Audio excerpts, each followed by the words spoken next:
Corporate పాఠశాలకు దీటుగా ప్రభుత్వ పాఠశాలలు పోటీ పడుతున్నాయని కాకినాడ సిటీ ఎమ్మెల్యే వనమాడి కొండబాబు పేర్కొన్నారు.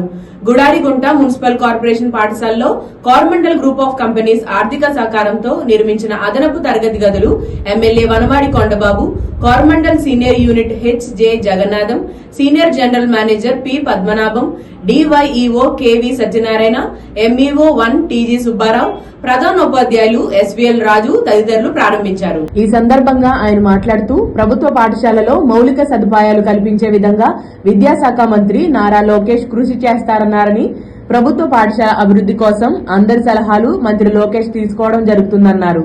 ఈ కార్యక్రమంలో మోహన్, సూర్యనారాయణ తదితరులు పాల్గొన్నారు.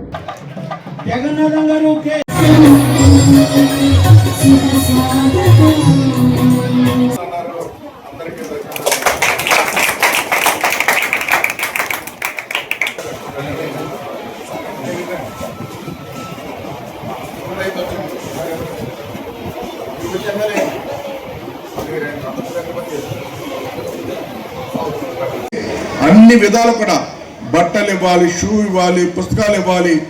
పుస్తకాలు ఇవ్వడే కాకుండా మంచి భోజనం పెట్టాలి, పౌష్టికాహారం ఇవ్వాలి.